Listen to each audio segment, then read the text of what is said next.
Hi everyone! Welcome to our channel. Ngayon, pag-uusapan natin ang pacing patterns o repetitive movements sa mga bata na may autism at ADHD. Ano nga ba ito at bakit nangyayari? Tara, alamin natin. Ano nga ba yung pacing patterns? Ang pacing patterns ay yung paulit-ulit na paglalakad o pabalik-balik or paggalaw ng paulit-ulit. Hindi lang ito tungkol sa physical na activity, pwedeng maging isang paraan din nito para sa mga bata na mag-regulate ng kanilang emotions o energy. Pero paano nga ba ito nagiging bahagi ng buhay ng mga batang may ADHD or autism? First, pacing sa mga bata na may autism. Sa mga batang may autism, ang pacing o repetitive walking ay isang uri ng self-regulation. Kapag nararamdaman nila na overloaded sila, whether emotionally or sensory, madalas nilang ginagawa ito para mag-calm down. May mga bata sa spectrum ng autism na mahilig maglakad sa fixed patterns. Halimbawa, mag-iikot sila sa isang direksyon o maglalakad ng pabalik-balik sa isang lugar. Minsan, ginagawa nila ito para sa comfort o kaya naman para mag-reduce ng anxiety. Next is pacing sa mga bata na may ADHD. Sa mga bata naman na may ADHD, ang pacing ay madalas dahil sa restlessness o kawalan ng focus. Hindi nila kayang mag-stay still ng matagal, kaya ang madalas nilang ginagawa ay maglakad-lakad o mag-ikot-ikot.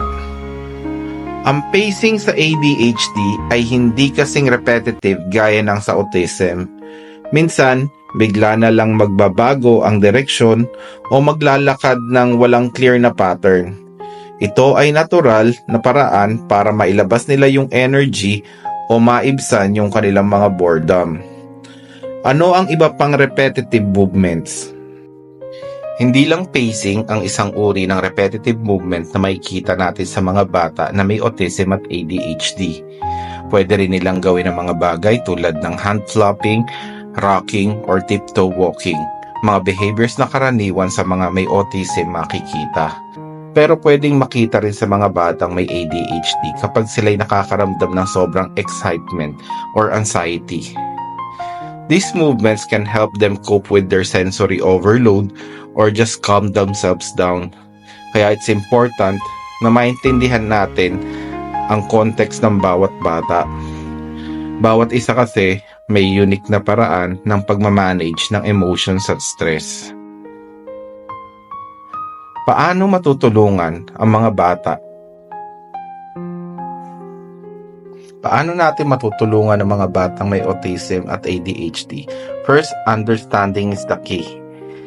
Kung naiintindihan natin kung bakit nila ito ginagawa, mas madali natin silang matutulungan. Pwede tayong magbigay ng mga calming activities like deep pressure, sensory toys, or calming music. Tinutulungan nito ang bata na mag-regulate ng kanilang emotions at sensory input.